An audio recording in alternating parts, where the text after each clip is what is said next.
बिस्मिल्लाहिर्रहमानिर्रहीम। अस्सलाम वालेकुम स्टूडेंट्स। आज हम पढ़ेंगे एक्सरसाइज 1.13। 1.13 पढ़ने से पहले मैं आपको कुछ कॉन्सेप्ट्स के बारे में बताऊंगी। पेज नंबर 49 पे a proportion is a mathematical comparison between two ratio. In other words the equality of two ratio originates proportion. It is denoted by, ठीक है, यानी कि जो प्रोपोर्शन होती है वो दो रेशियोज़ की कंपैरिजन होता है। जो दो रेशियो को एक दूसरे से जब हम कंपेयर करते हैं तो हम उसे कहते हैं ये प्रोपोर्शन है। और रेशियो का साइन क्या होता है? 2 डॉट्स की सूरत में होता है, लेकिन ये प्रोपोर्शन का साइन होता है वो इस तरह 4 डॉट्स की ये सूरत में होता है। ठीक है, उसके बाद आप देखें A/B, आगे देखें प्रोपोर्शन का साइन लगा हुआ है C/D। अब यहाँ देखें दो रेशोज़ हैं, एक A/B और दूसरी रेशो है C/D। इन दोनों रेशोज़ का आपस में कंपैरिजन हमने करना है। ठीक है, तो इनमें जो पहले और लास्ट वाली नंबर होता है ना, इन दोनों के प्रोडक्ट को कहते हैं प्रोडक्ट ऑफ एक्सट्रीम्स। ठीक है, और ये जो दरमियान वाले दो होते हैं इनके प्रोडक्ट को कहते हैं प्रोडक्ट ऑफ मीन्स। ठीक है, अब हम आगे क्वेश्चन करना स्टार्ट करते हैं। बिस्मिल्लाहिर्रहमानिर्रहीम। इधर यहाँ लिखा हुआ है A/B प्रोपोर्शन C/D। इसमें ये जो फर्स्ट वन एंड जो लास्ट वन है इसको रेड से शो किया हुआ है, इसे कहते हैं एक्सट्रीम्स ऑफ प्रोपोर्शन। ये एक्सट्रीम है ना, ये फर्स्ट है और ये लास्ट है, और जो दरमियान वाले हैं वो B और C ये ब्लू से लिखे हुए हैं, ये मीन्स ऑफ प्रोपोर्शन है। ठीक है, तो extreme of proportion is equal to होता है मीन्स ऑफ प्रोपोर्शन के। ठीक है, अब देखें यहाँ नीचे कैसे उन्होंने इसको और भी एक्सप्लेन किया हुआ है। A/B को हम A/B लिख सकते हैं इज इक्वल टू C/D। ठीक, तो अब आप इसकी क्रॉस मल्टीप्लिकेशन भी कर सकते हैं। ठीक है, अब आए क्वेश्चन स्टार्ट करते हैं। अब एक्सरसाइज है 1.13। 1.13 में फर्स्ट क्वेश्चन है which of the following are in proportion, कौन सा प्रोपोर्शन में है। ठीक है, तो हम इसे सिंपली इस तरह करेंगे, ये मैंने क्वेश्चन लिख दिया है। Product of extremes is equal to होता है प्रोडक्ट ऑफ मीन्स। ठीक है, प्रोडक्ट ऑफ एक्सट्रीम क्या है? 10 और 7 is equal to 2 multiply 35। 70 is equal to 70। तो हम कहेंगे सो 8 is in proportion.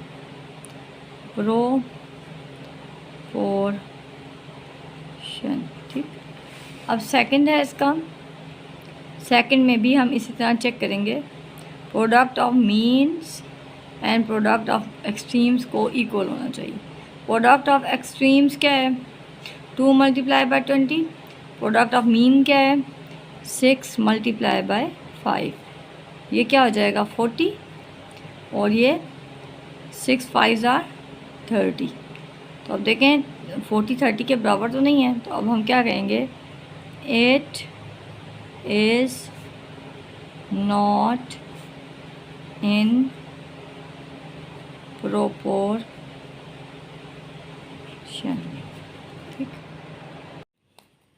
Third part है product of extremes 16 multiply by 3। Product of means 12 multiply by 4। 12 को 4 से मल्टीप्लाई करेंगे 48 आएगा, 3 को 16 से करेंगे 48 आएगा। तो हम लिखेंगे so it is in proportion. Next है product of extremes 10 multiply by 56 और product of means 8 multiply by 70। तो 56 को 10 से मल्टीप्लाई करेंगे तो 560 आता है, और 8 को 70 से मल्टीप्लाई करेंगे तो 800 और 8 7 आर 56। अब हम यहाँ लिखेंगे so it is in proportion.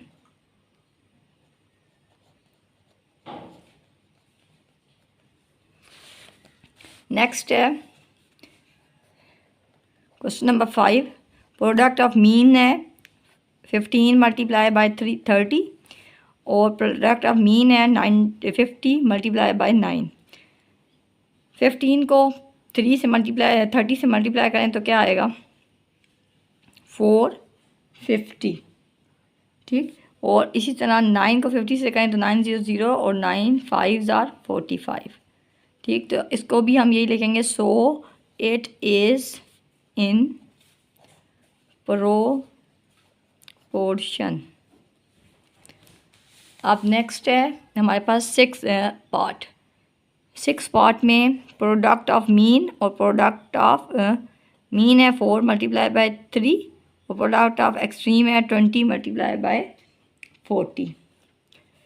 Product of extreme लिखेंगे 20 multiply by 40, product of mean 4 multiply by 3, 4 3 ज़ा 12 और ये हो जाएगा 800, ठीक।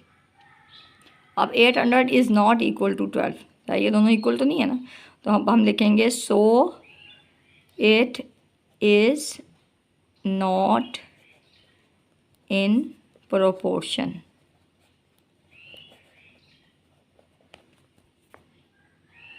क्वेश्चन नंबर 2 है, find the value of variables in the following proportion. इन सब प्रोपोर्शंस में आपने वेरिएबल की वैल्यू फाइंड करनी है। वेरिएबल यहाँ पे क्या है, यहाँ एक्स है, सेकंड पार्ट में वाई है, थर्ड में जी है और फोर्थ में डब्ल्यू है, ठीक है। ये जो अल्फ़ाबेट्स होते हैं ना ABC वगैरह वो होते हैं वेरिएबल्स। तो पहला क्वेश्चन हम करेंगे। पहले क्वेश्चन में प्रोडक्ट ऑफ मीन्स और एक्सट्रीम्स हम लिखेंगे, ठीक है। प्रोडक्ट ऑफ एक्सट्रीम क्या है 7 मल्टीप्लाई बाय 50 और प्रोडक्ट ऑफ एक्सट्रीम मीन्स क्या है 6 मल्टीप्लाई बाय x। अब इसको दोनों को मल्टीप्लाई करेंगे तो इधर आएगा 350, ठीक है। 7 को 50 से करेंगे तो 6 को x से करेंगे तो 6x आ जाएगा, ठीक। हमें अब x की वैल्यू चाहिए 6 नहीं, तो 6 यहाँ मल्टीप्लाई हो जाए तो दूसरी साइड पे जाके डिवाइड हो जाएगा, ठीक है। डिवाइड होगा तो यहाँ पे 350 divided by 6 is equal to x आ जाएगा। इन दोनों की हम अगर कटिंग करें, ठीक है, 350 को अंदर रखें और 6 को बाहर रख के डिवाइड करें तो हमारे पास आंसर आएगा 58.33, ठीक। x की वैल्यू आ जाएगी, ठीक। अब इसको हम इस तरह भी लिख सकते हैं और इस तरह भी लिख सकते हैं, x इज़ इक्वल टू 58.33, ठीक है। तो परेशान नहीं होना कि ये इधर आ गया, इस तरह भी ठीक है और इस तरह भी। ये आप पहला पार्ट आपका कंप्लीट हो गया। सेकंड पार्ट, क्वेश्चन नंबर 2 का सेकंड पार्ट है। इसमें भी हम सेम उसी तरह करेंगे। Product of extremes x multiply by 20, product of means 8 multiply bye 45। अब प्रोडक्ट ऑफ y को 20 से मल्टीप्लाई करेंगे तो क्या आएगा 20y। 8 को 45 से आप मल्टीप्लाई करेंगे तो आंसर आएगा 360, ठीक है। आपने अब ये जो 20 है इसको दूसरी साइड पे ले जाएंगे, 360 मल्टीप्लाई बाय 20, ये 0 से कट जाएगा और पीछे आ जाएगा 36 बाय 20। इसकी कटिंग करेंगे तो 2 1 ज़ा 2 और 2 8 ज़ा 16, 18 आंसर आ जाएगा हमारे पास y इज़ इक्वल टू 18। इसका थर्ड पार्ट स्टार्ट करते हैं। ये भी प्रोडक्ट ऑफ मीन्स और एक्सट्रीम्स होगा, ठीक है। Product of extreme z multiply by 35 और प्रोडक्ट ऑफ मीन्स है 9 मल्टीप्लाई बाय 15। ये हो जाएगा 35z और 9 को 15 से मल्टीप्लाई करेंगे तो 135 आंसर आएगा। अब आप 35 को इधर ले जाएं दूसरी साइड पे तो यहाँ पे हो जाएगा 35 डिवाइड हो जाएगा, यहाँ मल्टीप्लाई हो रहा है यहाँ पे आकर डिवाइड हो जाएगा, ठीक है। तो आंसर हमारे पास आता है 3.85 z की वैल्यू आती है। तो अब z को आप 5 है ना, तो अब आप इसे राउंड ऑफ करें तो 3.9 लिख सकते हैं, क्योंकि ये 5 से ज़्यादा तो ये एक बढ़ जाएगा तो फिर 9 आ जाएगा, ठीक है। यहाँ भी हम प्रोडक्ट ऑफ एक्सट्रीम्स करेंगे। w मल्टीप्लाई बाय 18 और 2 मल्टीप्लाई बाय 24, ठीक है। तो 2 को 24 से मल्टीप्लाई करेंगे तो 48 आएगा, यहाँ 18 W हो जाएगा। अब W और ये 48 को इधर लिखेंगे और 18 इधर आकर डिवाइड हो जाएगा, ठीक है। इसको इस पर डिवाइड करें तो हमारे पास आंसर आएगा 2.7, ठीक है। W is equal to 2.7। Next question number 3 करने से पहले हमें कुछ कंसेप्ट क्लियर करना होंगे। इसके लिए पेज नंबर 50 पे मैं आपको बताती हूँ kinds of proportion. There are 2 kinds of proportion. Direct proportion, direct proportion to quantities are said to be in direct proportion if increase or decrease in one quantity causes increase or decrease in the other quantity in the same ratio. The concept of direct proportion is widely used in our daily life. इसमें वो कह रहे हैं कि अगर 2 quantities हैं, ठीक है, क्वेश्चन अब हम सॉल्व करेंगे, उसमें 2 क्वांटिटीज़ जो है ना वो मेंशन होंगी, ठीक है। उनमें से वो कहते हैं अगर एक क्वांटिटी इंक्रीज़ करे और साथ फिर दूसरी क्वांटिटी भी इंक्रीज़ करे, ठीक है, या एक क्वांटिटी डिक्रीज़ करे तो जो दूसरी क्वांटिटी है वो भी डिक्रीज़ करे, तो हम इसे कहेंगे डायरेक्ट प्रोपोर्शन, ठीक। तो आगे से इसकी एग्जांपल देखते हैं। The quantity of books is increase, अगर बुक्स की क्वांटिटी इंक्रीज़ कर दी जाए, the price of book will also be increase, ठीक। तो देखें बेटा, यहाँ 2 चीज़ों का जिक्र है, एक है बुक्स और दूसरा है उनकी प्राइस। ज़्यादा बुक्स ज़्यादा होंगी तो प्राइस भी ज़्यादा हो जाएगी, यानी दोनों बढ़ गई। अगर बुक्स कम हो जाएंगी तो उनकी प्राइस भी कम हो जाएगी।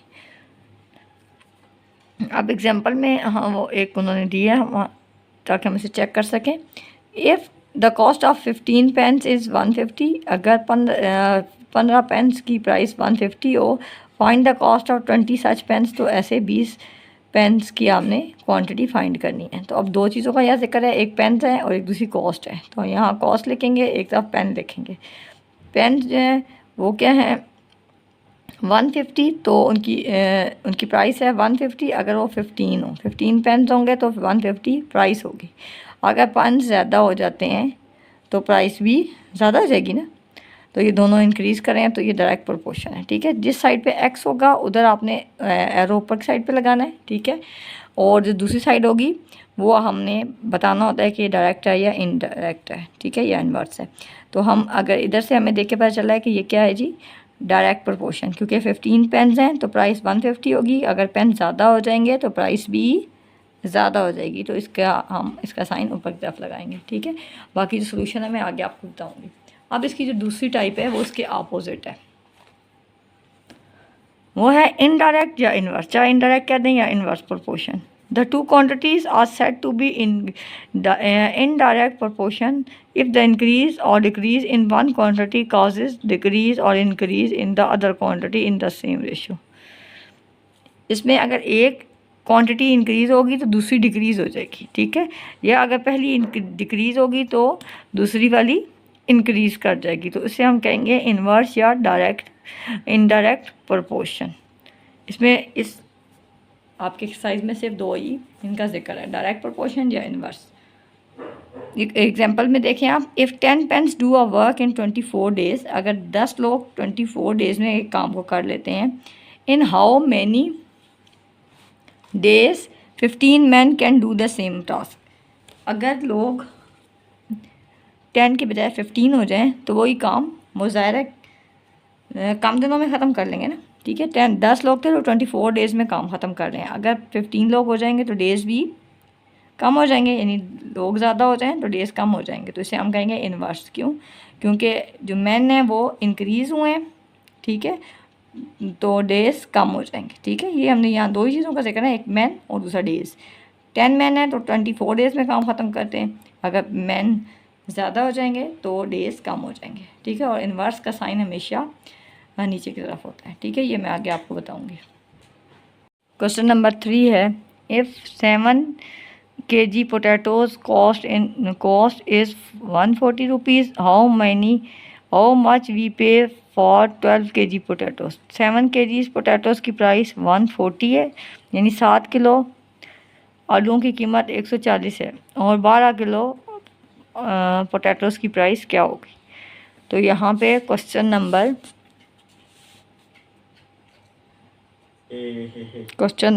3 दो चीज़ों का यहाँ पे जिक्र है, एक है कॉस्ट, ठीक है, और दूसरा है पोटैटोस।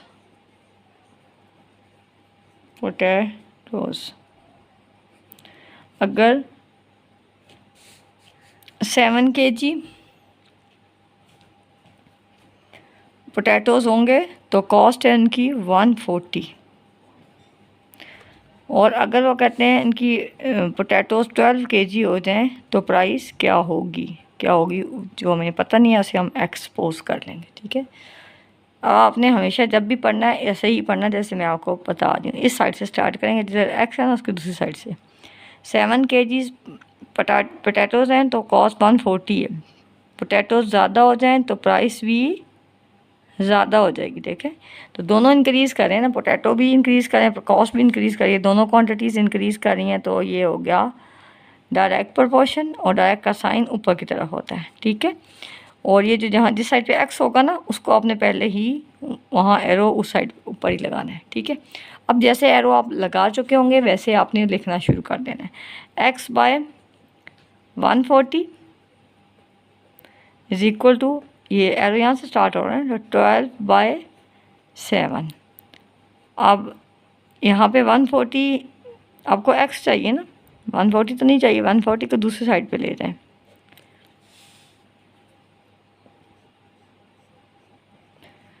तो कटिंग हो सकती है 7 1 जार 7, 7 2 जार 14 और 0, ठीक।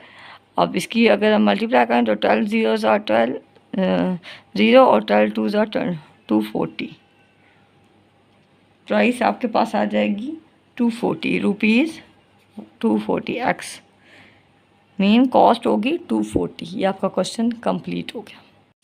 क्वेश्चन नंबर 4 है, for 10 horses 20 kg 400 grams of food is required daily, यानी 10 घोड़ों के लिए 12 kg 400 ग्राम्स फूड जो होती है वो हर रोज़ ज़रूरत होती है उसकी।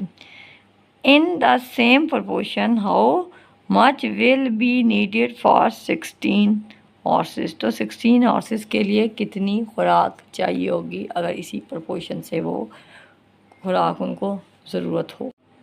ये जो क्वेश्चन है क्वेश्चन नंबर 4, ये हम सॉल्व करने लगे हैं, ठीक है। इसमें देखें एक जो सबसे अहम बात है ना वो है 12 kg और 400 ग्राम्स, इसको एक ही यूनिट में हम कन्वर्ट कर लेंगे, ठीक है।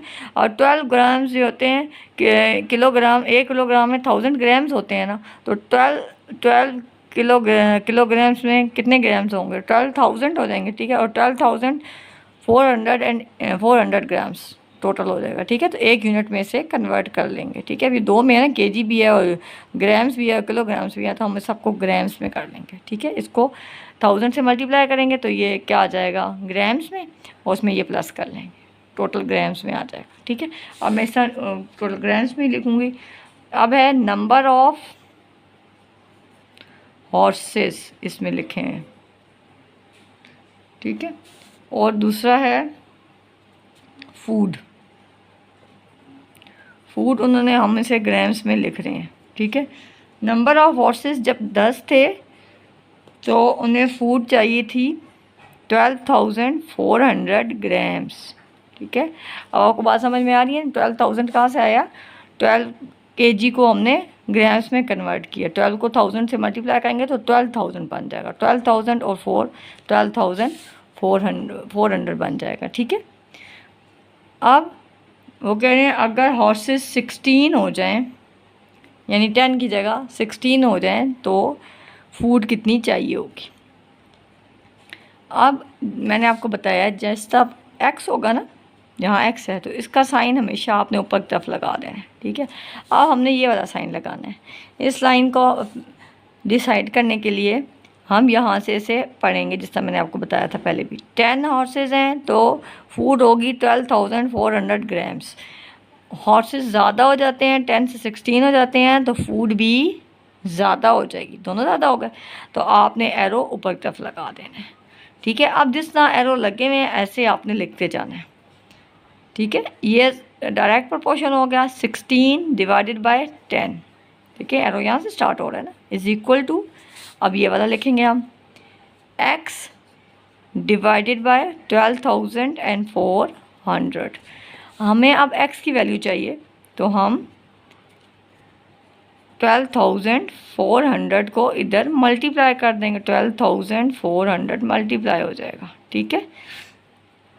अब इस ज़ीरो को इससे कटिंग कर लेंगे, ठीक है। अब ये क्या रह जाएगा हमारे पास, इधर मैं आपके लिए मल्टीप्लिकेशन भी कर देती हूँ, 1240 से आपने मल्टीप्लिकेशन करनी है, ठीक है। यहाँ ये कटिंग हो गई ना, तो अब 16 को 1240 से मल्टीप्लाई कर देंगे, ठीक है। तो अब मल्टीप्लाई करेंगे, 6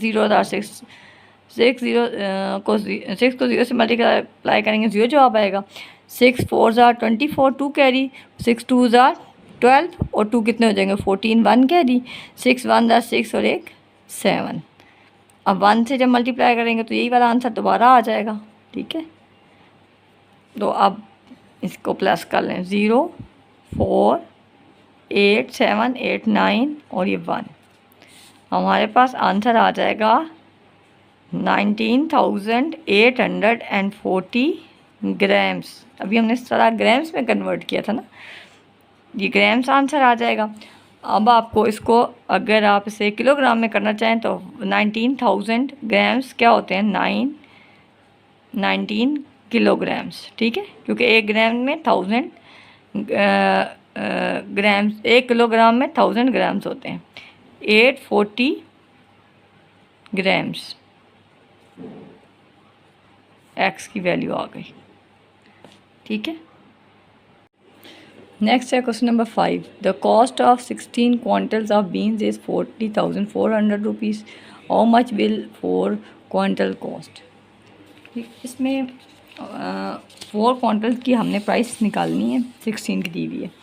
क्वेश्चन नंबर 5 है ये।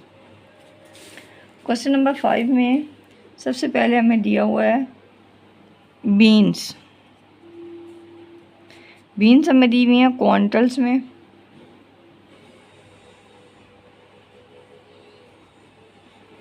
फिर है प्राइस।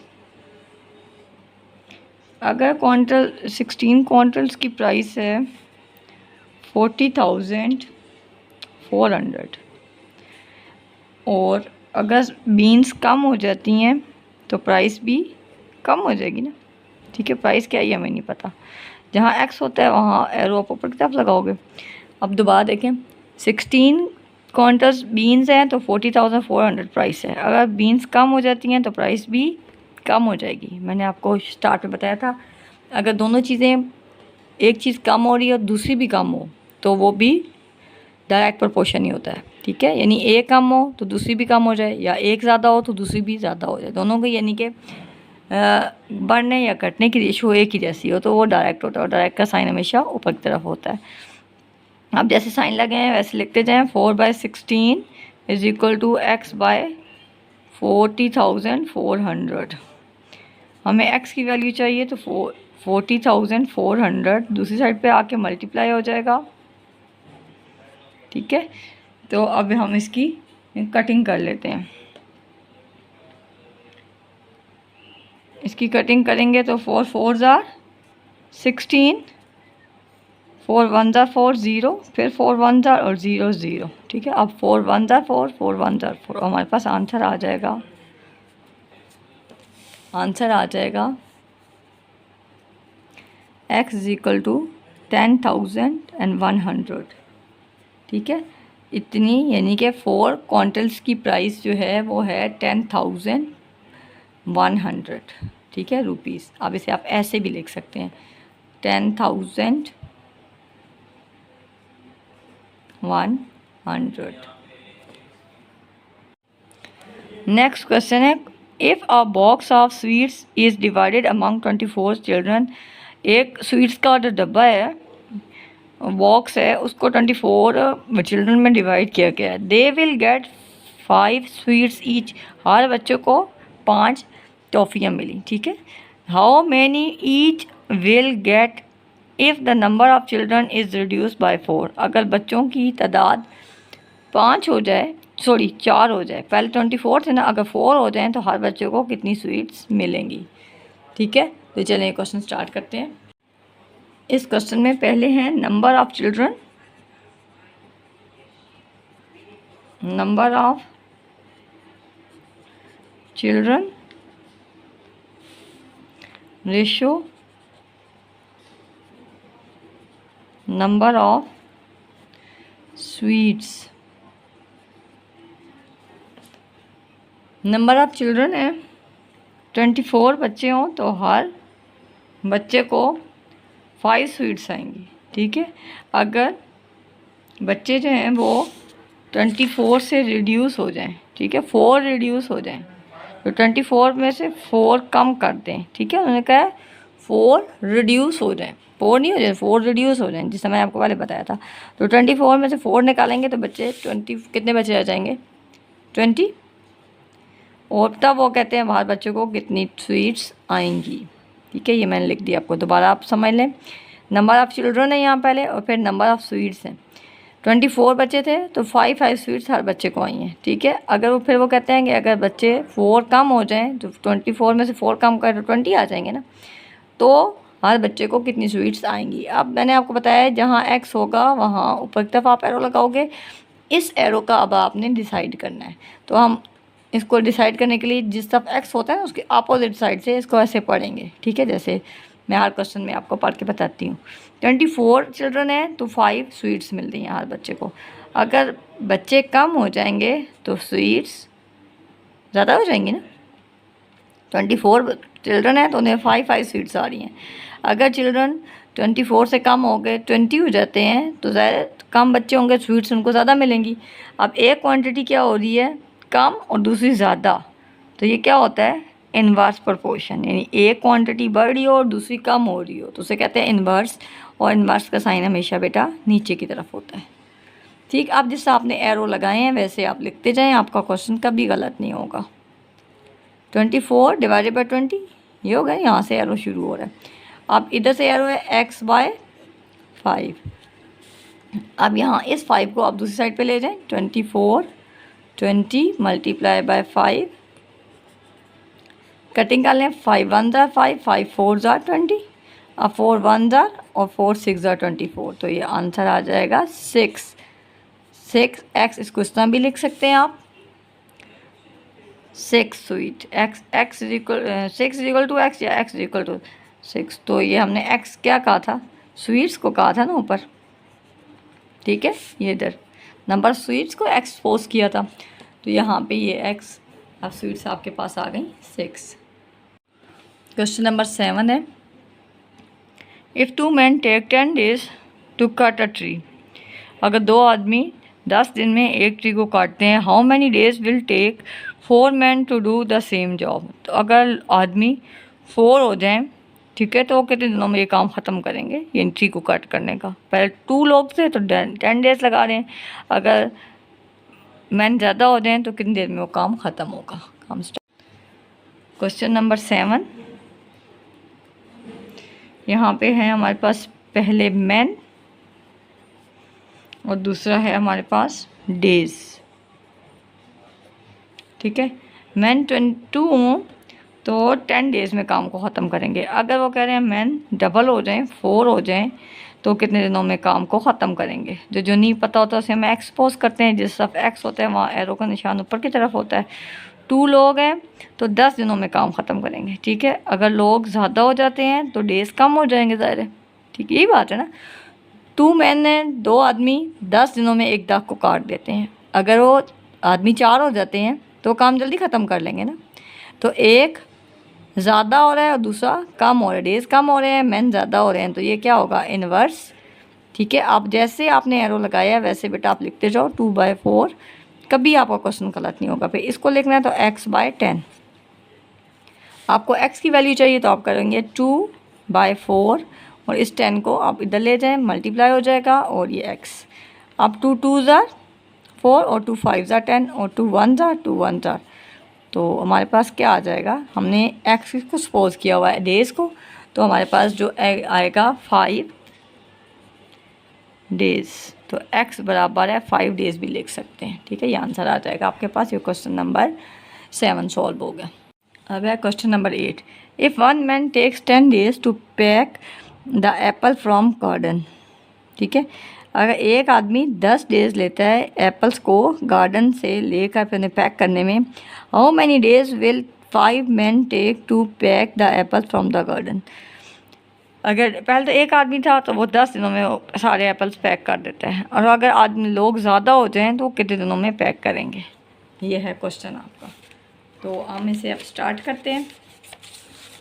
क्वेश्चन नंबर 8 है और इसमें 2 चीज़ों का जिक्र है। एक है मैन, नंबर ऑफ़ मैन, या खाली मैन भी लिख दें तो ठीक है, और डेज़। मैन अगर 1 हो यानी एक आदमी हो तो 10 डेज़ में काम को ख़त्म कर लेगा, एप्पल्स को वो पैक कर देता है। अगर वो कहते हैं आदमी ज़्यादा हो जाए, एक की जगह 5 हो जाएं, तो कितने दिनों में करेंगे। जो नहीं पता उसको x लिख देंगे, और जहाँ x होता है वो एरो का निशान ऊपर की तरफ होता है। ठीक है, ये मैं आपको बता रही हूँ, 2-3 दफ़ा आपको बता चुकी हूँ। और वन मैन था तो 10 डेज़ में वो काम ख़त्म कर लेता था, यानी एप्पल पैक करने का काम। अगर लोग ज़्यादा हो जाते हैं तो डेज़ कम हो जाएंगे ना। एक बंदा 10 दिन लगा रहा है, अगर 5 लोग हो जाएंगे तो वो काम जल्दी जल्दी ख़त्म कर लेंगे, तो डेज़ कम हो जाएंगे। ठीक है, तो ये इसका ये क्या हो जाएगा, इन्वर्स प्रोपोर्शन। मैन ज़्यादा हो रहे हैं, डेज़ कम हो रहे हैं, तो इन्वर्स प्रोपोर्शन का साइन हमेशा नीचे की तरफ होता है। ठीक है, इन्वर्स में एक चीज़ बढ़ती है और दूसरी कम हो जाती है। आप जैसे आपने एरो लगाया है वैसे लिखते जाएं। तो ये हो जाएगा x/10। अब 10 को आप इधर ले आएंगी,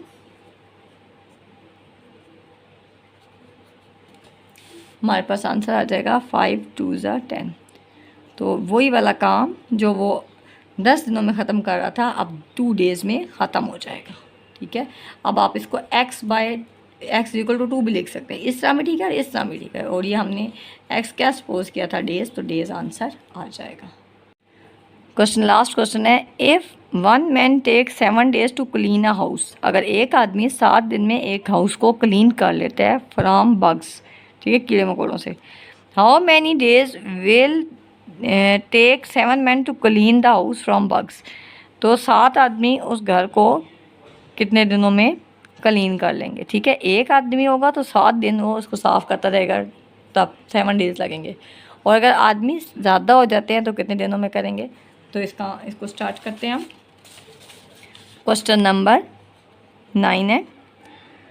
2 थिंग्स का जिक्र है। एक है मैन, मैं आपको बहुत सिंपल तरीके से बेटा आप करा रही हूँ। ठीक है, और दूसरा है डेज़। अब हमने क्या पढ़ा है, 1 मैन हो तो वो 1 मैन हो तो 7 डेज़ लगाता है। वो 7 डेज़ में वो हाउस में से सारे बग्स को ख़त्म कर देगा। अगर लोग 7 हो जाएं, ठीक है, कुछ लोगों को और को बुला ले, तो कितने दिनों में करेगा। जो नहीं पता होगा उसे x लिखेंगे, जहाँ x होगा वहाँ एरो का निशान ऊपर की तरफ लगाएंगे। अब मैंने आपसे कहा था एरो के जहाँ x लिखा था उसके सामने से आपने पढ़ना शुरू करना है। सब क्वेश्चंस में आपने ऐसे ही करना है। 1 मैन हो तो 7 डेज़ में वो बग्स को क्लीन कर लेता है एक घर में से। ठीक है, और अगर मैन ज़्यादा हो जाएंगे, एक की जगह लोग ज़्यादा हो जाएंगे तो काम जल्दी ख़त्म हो जाएगा ना, यानी कि डेज़ कम हो जाएंगे। मैन ज़्यादा हो रहे हैं, डेज़ कम हो जाएंगे। तो ये क्या होगा, इन्वर्स प्रोपोर्शन, एरो नीचे की तरफ लगेगा। अब आप लिखेंगे 1/7 = x/7। ठीक है, ये बहुत इंपॉर्टेंट क्वेश्चन है और आसान भी। देखें कितने ज़्यादा हैं। ये 7 यहाँ डिवाइड हो रहा है, यहाँ के मल्टीप्लाई हो जाएगा, तो हम लिखेंगे 7 1 7 1, तो हमारे पास आंसर आ जाएगा 1 आंसर आ जाएगा x। ठीक है, तो आप इसको x = 1 डे भी कर लेंगे। ठीक है, यानी वो सारा काम वो एक दिन में ख़त्म कर लेंगे। ठीक है, ये इस एक्सरसाइज का लास्ट क्वेश्चन था। ठीक है, अब आपने इनकी प्रैक्टिस करनी है। ये क्वेश्चंस बहुत आसान है, जल्दी हो जाएंगे क्वेश्चन। पेपर में अगर ये क्वेश्चन आएंगे तो आप इन्हें, ये क्वेश्चन अगर आप करेंगे तो आपका बहुत कम टाइम लगेगा और ये क्वेश्चन आपका ठीक भी हो जाएगा, गलत होने का चांस भी कम होगा। ठीक है, तो इस एक्सरसाइज को आपने मस्ट करना है। Best of luck. बिस्मिल्लाहिर्रहमानिर्रहीम। अस्सलाम वालेकुम स्टूडेंट्स। आज हम पढ़ेंगे एक्सरसाइज 1.13। 1.13 पढ़ने से पहले मैं आपको कुछ कॉन्सेप्ट्स के बारे में बताऊंगी पेज नंबर 49 पे। A proportion is a mathematical comparison between two ratios. In other words, the equality of two ratios originates proportion. It is denoted by, ठीक है, यानी कि जो प्रोपोर्शन होती है वो दो रेशियोज़ की कंपैरिजन होता है। जो दो रेशियो को एक दूसरे से जब हम कंपेयर करते हैं तो हम उसे कहते हैं ये प्रोपोर्शन है। और रेशियो का साइन क्या होता है, 2 डॉट्स की सूरत में होता है, लेकिन जो प्रोपोर्शन का साइन होता है वो इस तरह 4 डॉट्स की ये सूरत में होता है। ठीक है, उसके बाद आप देखें A/B, आगे देखें प्रोपोर्शन का साइन लगा हुआ है C/D। अब यहाँ देखें दो रेशोज़ हैं, एक A/B और दूसरी रेशो है C/D। इन दोनों रेशोज़ का आपस में कंपैरिजन हमने करना है। ठीक है, तो इनमें जो पहले और लास्ट वाली नंबर होता है ना, इन दोनों के प्रोडक्ट को कहते हैं प्रोडक्ट ऑफ एक्सट्रीम्स। ठीक है, और ये जो दरमियान वाले दो होते हैं इनके प्रोडक्ट को कहते हैं प्रोडक्ट ऑफ मीन्स। ठीक है, अब हम आगे क्वेश्चन करना स्टार्ट करते हैं।